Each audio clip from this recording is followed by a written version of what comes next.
दोस्तों बहुत बहुत स्वागत है आप सभी का एक बार फिर से। जी हाँ दोस्तों, आज पूरे दिन की कई महत्वपूर्ण और बड़ी खबरें निकलकर सामने आ रही हैं। जानेंगे सभी खबरों को विस्तार से। तो दोस्तों खबरों में आगे बढ़ने से पहले वीडियो को एक प्यार भरा लाइक जरूर कर दें और ताजा खबरों को जानने के लिए चैनल को सब्सक्राइब भी जरूर कर लें। तो देखते हैं पहली बड़ी खबर क्या निकल कर आ रही है। आज इस बुलेटिन में बात होगी भारत जोड़ो यात्रा में फारूक अब्दुल्ला की एंट्री की, बोलने की आजादी पर सुप्रीम कोर्ट के बड़े फैसले की, बात करेंगे बीजेपी के बयान पर जेडीयू के पलटवार की, पश्चिम बंगाल में बीजेपी को लग रहे हार के डर की, जानेंगे व्यापम घोटाले ने कैसे बढ़ाई बीजेपी की मुश्किलें, हिमाचल प्रदेश विधानसभा के शीतकालीन सत्र को लेकर कांग्रेस की क्या है तैयारी, और बुलेटिन के आखिर में बात होगी यूपीआई पेमेंट को लेकर सरकार के नए आदेश की। लेकिन तमाम बड़ी खबरों से पहले एक नजर सुर्खियों पर। दिल्ली में 16-17 जनवरी को होगी बीजेपी राष्ट्रीय कार्यकारिणी की बैठक। मौजूदा बीजेपी अध्यक्ष जेपी नड्डा के कार्यकाल पर हो सकता है फैसला। मिशन 2023 के लिए बीजेपी ने किया सर्वे। मध्य प्रदेश में सिंधिया समर्थक मंत्रियों समेत 50 विधायकों के कट सकते हैं टिकट। मल्टीप्लेक्स मालिकों को सुप्रीम कोर्ट ने दी बड़ी राहत। सिनेमाघर के मालिक बाहर से खाना लाने पर लगा सकते हैं रोक। बढ़त के साथ बंद हुआ शेयर बाजार। सेंसेक्स 126 अंकों की मजबूती के साथ 61,294 अंकों पर हुआ बंद। निफ्टी 35 अंकों की बढ़त के साथ 18,233 अंकों पर हुआ बंद। ये तो थी सुर्खियां और अब बात आज की सबसे बड़ी खबर की। कांग्रेस की भारत जोड़ो यात्रा का आज फिर से आगाज हो गया। आज राहुल गांधी और प्रियंका ने एक साथ यूपी में एंट्री की। यात्रा में आज राहुल को नेशनल कॉन्फ्रेंस के नेता फारूक अब्दुल्ला का भी साथ मिला। तो आज यात्रा में क्या रहा खास, देखते हैं ये रिपोर्ट। 9 दिन के ब्रेक के बाद आज एक बार फिर कांग्रेस की भारत जोड़ो यात्रा में लोगों का जबरदस्त हुजूम उमड़ पड़ा। लोगों में पहले से ज्यादा जोश दिखाई दिया और साथ ही लोगों का हुजूम पहले के रिकॉर्ड तोड़ता भी दिखा। सुबह 10 बजे दिल्ली के कश्मीरी गेट पर बने हनुमान मंदिर से यात्रा की शुरुआत हुई और दोपहर को गाजियाबाद के लोनी में प्रवेश कर गई। यूपी पहुंचने पर कांग्रेस के कार्यकर्ताओं और समर्थकों ने राहुल गांधी और भारत यात्रियों का स्वागत किया। आज की यात्रा में कांग्रेस महासचिव और यूपी की प्रभारी प्रियंका गांधी भी शामिल हुई। प्रियंका ने कार्यकर्ताओं को भी संबोधित किया और अपने संबोधन में पहली बार अडानी अंबानी का नाम लेकर कहा कि उनके भाई को कोई खरीद नहीं सकता। प्रियंका ने कहा, अरे भाई इधर देखो, सबसे ज्यादा गर्व तुम पर है।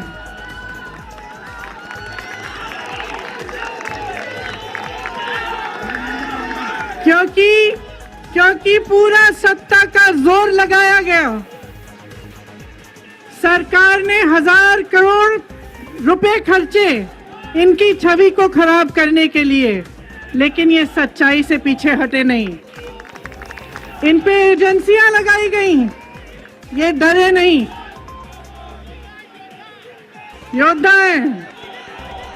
आज की यात्रा में जम्मू कश्मीर के पूर्व सीएम और नेशनल कॉन्फ्रेंस के चीफ फारूक अब्दुल्ला भी शामिल हुए। फारूक अब्दुल्ला गैर यूपीए दल के पहले पार्टी प्रमुख हैं जो यात्रा में शामिल हुए हैं। वैसे उन्होंने यात्रा में जम्मू कश्मीर पहुंचने पर भी इसमें हिस्सा लेने का ऐलान पहले ही कर रखा है, लेकिन अचानक आज उनकी यात्रा में पहुंचने से कांग्रेस में अलग ही उत्साह दिखाई दे रहा है। यात्रा बागपत के मवी कला में पहुंची, जहां भारत यात्री रात्रि विश्राम करेंगे और 4 जनवरी को सुबह 6 बजे से यात्रा मवी कला से आगे बढ़ेगी।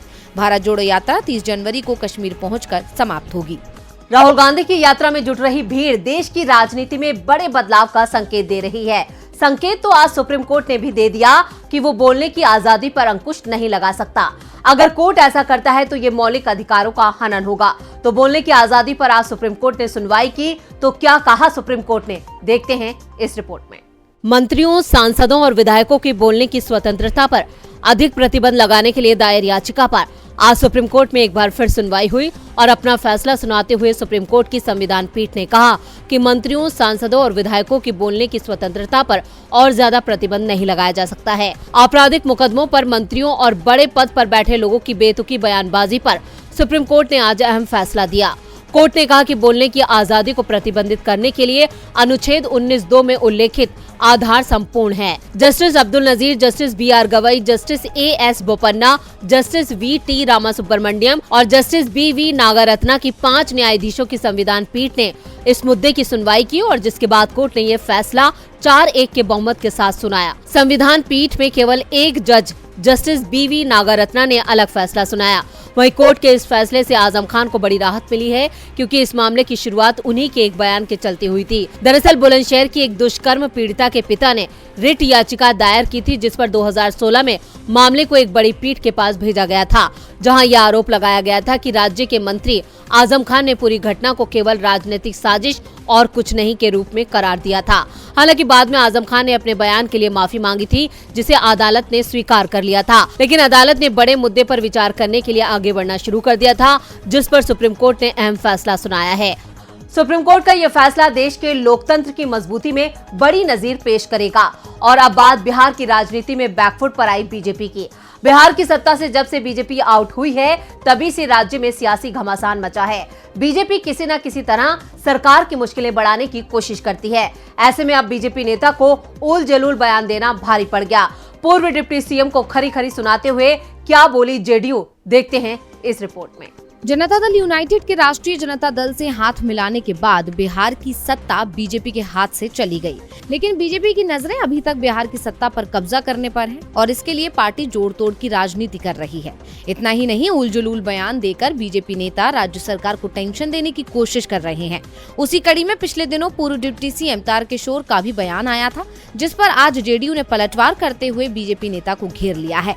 इतना ही नहीं, जेडीयू ने तो बीजेपी में ही टूट होने का दावा कर दिया है। जेडीयू ने कहा कि महागठबंधन के सामने बीजेपी कहीं नहीं टिकने वाली है। अपने कार्यकर्ताओं का मनोबल बढ़ाने और अपनी पार्टी को टूटने से बचाने के लिए तारकिशोर प्रसाद दूसरी पार्टियों में टूट की बात कर रहे हैं।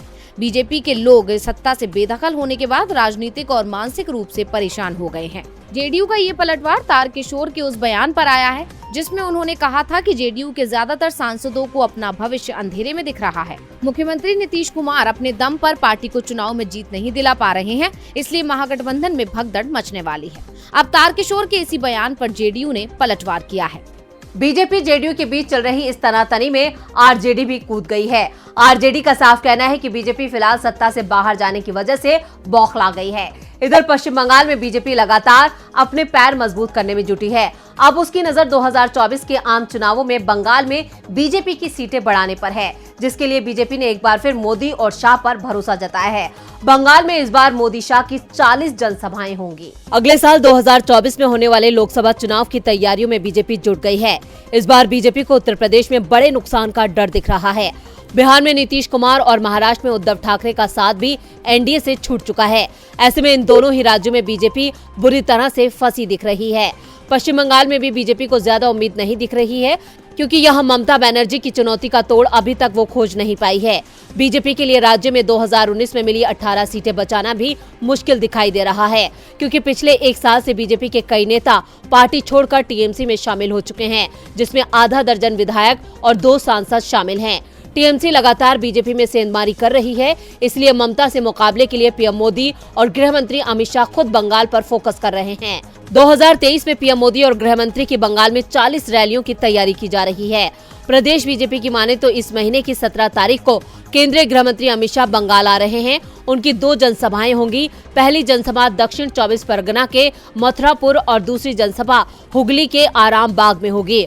बंगाल बीजेपी नेताओं का दावा है कि हर महीने पीएम और गृह मंत्री की कम से कम एक सभा बंगाल में जरूर होगी। इनकी संख्या बढ़ भी सकती है और ये सिलसिला 2024 के लोकसभा चुनाव तक बना रहेगा। 17 जनवरी को हुगली में होने वाली शाह की रैली के सहारे बीजेपी एक बार फिर से मथुआ समुदाय को साधने की कोशिश करेगी। मथुआ समुदाय राज्य की कम से कम 7 लोकसभा सीटों पर निर्णायक भूमिका निभाता है, इसलिए उनके हित में क्या घोषणा होती है ये महत्वपूर्ण बात होगी। लेकिन बीजेपी के लिए इस बार चुनौती बेहद मुश्किल होने वाली है। बीजेपी की ये रणनीति कितनी कारगर साबित होती है, ये तो 2024 के चुनाव नतीजे तय करेंगे। लेकिन उससे पहले मध्य प्रदेश में विधानसभा चुनाव है, जहां बीजेपी एक बार फिर व्यापम घोटाले में फंसती दिख रही है। इसके अलावा राज्य में हुए कई और घोटालों ने भी शिवराज सरकार की मुश्किलों में इजाफा कर दिया है। मध्य प्रदेश चुनाव से पहले राज्य का सियासी माहौल गर्मा गया है, क्योंकि जो मामला उठा है उसमें सत्ताधारी बीजेपी घिरती नजर आ रही है और उस पर सवाल खड़े हो रहे हैं। दरअसल मध्य प्रदेश के व्यावसायिक परीक्षा मंडल व्यापम घोटाले की एक बार फिर चर्चा शुरू हो गई है।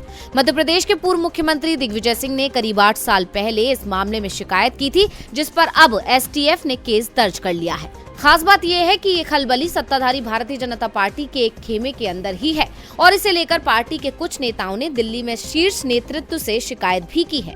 2014 में कांग्रेस नेता दिग्विजय सिंह की तरफ से की गई शिकायत के आधार पर 8 लोगों के खिलाफ केस दर्ज किया गया है। शिकायत में आरोप लगाया गया है कि घोटाले में बीजेपी के कुछ नेता शामिल थे। अब इस शिकायत ने बीजेपी में खलबली पैदा कर दी है।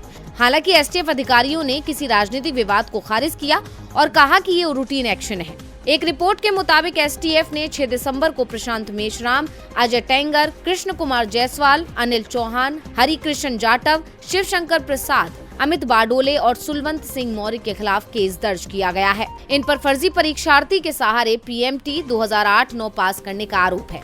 एसटीएफ ने कहा कि जांच के दौरान इनके साइन अलग पाए गए और कुछ अन्य सबूत मिले हैं। अब चुनाव से पहले इस मामले पर तेज हुई चर्चा से बीजेपी सरकार मुसीबत में पड़ गई है, क्योंकि शिवराज सरकार के फैसले से उसके अपने नेता पर तलवार लटक गई है, जिससे अंदर खाने में उनका विरोध शुरू हो गया है। ऐसे में देखना होगा कि सीएम शिवराज इस मुश्किल का क्या हल निकालते हैं। बीजेपी के लिए मध्य प्रदेश में अपनी हार टालना हर गुजरते दिन के साथ नामुमकिन होता जा रहा है, तो वहीं राज्य में कांग्रेस ज्यादा मजबूत नजर आ रही है। कांग्रेस ने इस बार हिमाचल में भी मजबूती दिखाई थी और बीजेपी को हराकर सत्ता हासिल की।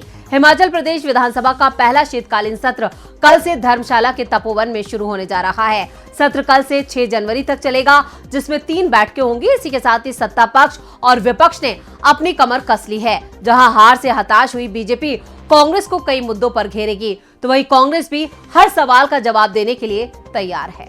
हिमाचल प्रदेश के चुनावी नतीजों ने बीजेपी को हताश कर दिया है। चुनाव में बड़ी जीत का दावा करने वाली पार्टी को इस कदर हार मिली कि कई दिग्गज नेता अपने ही गढ़ में हार गए।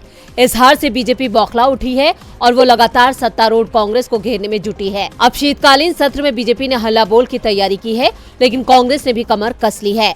पार्टी ने बैठक कर बीजेपी की साजिश से निपटने का प्लान तैयार किया है। दरअसल हिमाचल प्रदेश की 14वीं विधानसभा का और कांग्रेस सरकार का पहला सत्र 4 जनवरी से 6 जनवरी तक धर्मशाला में होने जा रहा है। इसी के साथ ही पहले दिन ज्वाली से विधायक और प्रोटेम स्पीकर चंद्र कुमार सभी विधायकों को विधानसभा सदस्यता की शपथ दिलाएंगे। इसके बाद सभी विधायकों का विधिवत सेवाकाल शुरू होगा। सत्र के दूसरे दिन विधानसभा अध्यक्ष का चुनाव होगा। स्पीकर चुनने की प्रक्रिया प्रोटेम स्पीकर की अगुवाई में पूरी की जाएगी। स्पीकर के चयन के बाद राज्यपाल राजेंद्र विश्वनाथ आर्लेकर का अभिभाषण होगा। तीसरे और अंतिम दिन अभिभाषण पर चर्चा होगी और अंत में मुख्यमंत्री सुखविंदर सिंह सुक्खू का जवाब होगा। वहीं सत्र के पहले ही दिन बीजेपी कैबिनेट विस्तार में देरी और दफ्तर बंद करने के फैसले को उठाने का प्रयास कर सकती है। सत्र की अवधि कम होने की वजह से विपक्ष को इसके लिए ज्यादा वक्त नहीं मिल पाएगा। फिर भी बीजेपी ने कांग्रेस के खिलाफ मोर्चा खोलने के लिए प्लान तैयार कर लिया है, लेकिन सत्तारूढ़ पार्टी भी जवाब देने के पूरे मूड में है, जिससे साफ है कि यह सत्र काफी हंगामेदार रहने वाला है। अब देखना होगा कि चुनाव के बाद पहली बार आयोजित होने वाले सत्र में कौन कौन से मुद्दे उठाए जाएंगे। और बुलेटिन के आखिर में बात डिजिटल पेमेंट पर सरकार की नजर की। आजकल सभी यूपीआई का इस्तेमाल करते हैं। डिजिटल पेमेंट करना रोजमर्रा की जरूरत है। डिजिटल पेमेंट ज्यादातर गूगल पे, अमेजोन पे, पेटीएम और फोन पे जैसे ऐप्स के जरिए किया जाता है। लेकिन क्या आप जानते हैं आप एक दिन में कितना पैसा यूपीआई के जरिए भेज सकते हैं? दरअसल अब इसको लेकर भी सीमा तय कर दी गई है, यानी आपकी पेमेंट ट्रांजैक्शन पर भी है सरकार की नजर। डिजिटल पेमेंट करना अब आम बात है। ये लोगों की जिंदगी की जरूरत बन गई है। आपको बता दें कि एनपीसीआई ने यूपीआई पेमेंट्स के लिए लिमिट तय की है। एनपीसीआई का कहना है कि हर यूजर यूपीआई के जरिए एक दिन में सिर्फ 1 लाख रुपए तक ही पेमेंट कर सकता है। इससे ज्यादा आप पेमेंट नहीं कर पाएंगे। हर दिन का 100 या 200 रुपए का पेमेंट करने वालों के लिए तो परेशानी नहीं होगी, लेकिन जो लोग एक दिन में ज्यादा ट्रांजैक्शन करते हैं और वो भी यूपीआई के जरिए, उनके लिए काफी परेशानी हो सकती है। गूगल पे का इस्तेमाल अगर आप करते हैं तो आपको ध्यान देना होगा कि एक दिन में आप यूपीआई के जरिए 1 लाख रुपए तक ही भेज पाएंगे। इससे ज्यादा आप पेमेंट नहीं कर पाएंगे। आप जितना भी एक दिन में पेमेंट करते हैं, चाहे वो अलग अलग ही क्यों ना हो, कुल मिलाकर 1 लाख रुपए तक होना चाहिए। एनपीसीआई के मुताबिक पेटीएम 1 घंटे में 20,000 रुपए तक की ट्रांजैक्शन करने की अनुमति देता है। हर घंटे मिनिमम 5 ट्रांजैक्शन और मैक्सिमम 20 ट्रांजैक्शन की अनुमति है। फोन पे यूजर्स को एक दिन में 1 लाख तक का लेन देन करने की अनुमति देता है। ये उस बैंक अकाउंट पर भी निर्भर करता है जिससे व्यक्ति पैसे ट्रांसफर कर रहा है। अमेजन एक दिन में 1 लाख रुपए तक की यूपीआई लेन देन की अनुमति देता है, लेकिन अमेजन पे पर रजिस्ट्रेशन करने से पहले 24 घंटे के लिए मैक्सिमम लिमिट 5,000 रुपए निर्धारित की गई है।